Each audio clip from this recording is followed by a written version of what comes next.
May bagong team na interesado rin dito nga kay LeBron James at hindi lang yan Cleveland Cavaliers, Miami Heat o kaya naman Golden State Warriors. Ano nga bang kuponan to mga boss at kung hindi ka pa updated sa mga nangyaring trades, akong bahala sa'yo.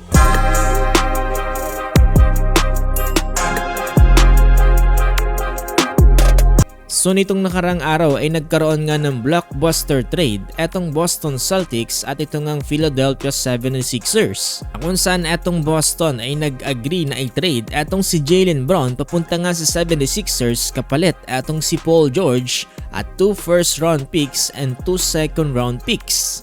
Iisipin talagang panalong-panalo etong Philadelphia 76ers dito nga sa pagkuha nila kay Jaylen Brown. Ayon kasi kay Shams, etong Boston Celtics nga daw ay talagang nagsha-shopping dito nga sa mga players. At ang isa na nga dyan sa mga sinubukan nilang i-acquire ay itong si Giannis Antetokounmpo.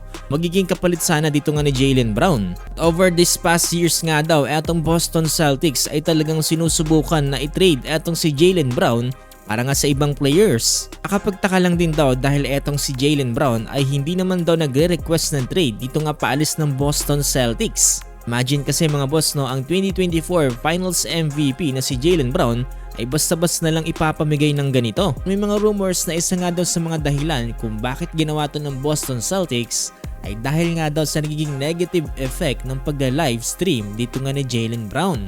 Papansin nyo mga boss na papadalas na nga rin ang pagla-livestream dito nga ni Jaylen Brown at hindi nga din daw ito nagiging magandang epekto para nga sa Boston Celtics. Naman talagang panalong-panalo ang Philly dito nga sa pagkuha nila kay Jaylen Brown. Bukod kasi na nasa prime era pa etong si JB ay magiging solid din ang kanyang kakampi dito nga sa Philadelphia 76ers. Nandyan si Tyrese Maxey tapos si BJ Edgecombe. Dalawang parehong batang players na napakalaki ang potensyal.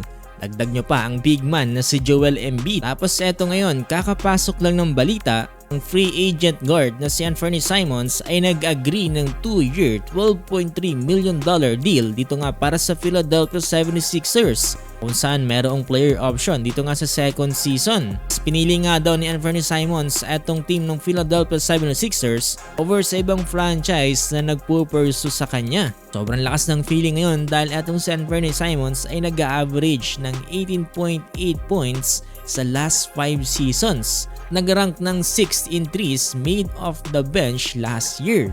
Nagbibigay nga daw to sa Philadelphia 76ers ng major offensive boost after the team ranked in bottom 3 in the serve scoring and 3-pointers made. At itong pinakamalaking balita, ayon nga rin kay Shams Serena, etong Philadelphia 76ers sinusubukan na makuha etong si LeBron James ito nga para sa kanilang team. The Sixers are pitching LeBron James and his agent Rich Paul at Clutch Sports in the wake of getting Jaylen Brown aboard. Imagine mga boss na out of nowhere biglang sumulpot etong Philadelphia 76ers. Yang Miami Heat, Cleveland Cavaliers o kaya Golden State Warriors. Baka ito pang Philadelphia 76ers ang mapuntahan ni LeBron James. Ayon nga mismo kay LeBron na naghahanap siya ng isang team na magiging komportable siya at the same time ay magiging competitive pa rin. Sa tingin ko mga boss, perfect ang Philadelphia 76ers kung gagawin ito ni LeBron James. Dagpa nga ni Shams na etong si Tyrese Maxey nga daw at si LeBron James ay meron nga daw close relationship. Imagine mga boss no, ang potential starting lineup ng Philadelphia 76ers kung sakaling makuha nila si LeBron. Tyrese Maxey, BJ Edgecombe, Jaylen Brown, LeBron James at Joel Embiid. Kung tatanungin mga boss, kahit ang current setup ngayon ng Los Angeles Lakers ay kayang durugin kung sakaling mabuo ang team na to. Sinabi din kasi ni LeBron na open siya mga boss no, na pakinggan ang lahat na magiging offers ng mga franchise. Dito nga daw niya titimbangin kung sino nga daw mayroong pinakamagandang offers. Tingin nyo mga boss, magiging solid nga rin ba kung sakaling sumala si LeBron James sa Philadelphia 76ers? Nga pala mga boss, nakikisuyo po ako sa inyo na pakilike po itong ating video at pakifollow na rin po sana mga boss itong ating page dahil magiging malaking tulong na po yan para sa ating channel. Maraming salamat po talaga sa inyo mga boss.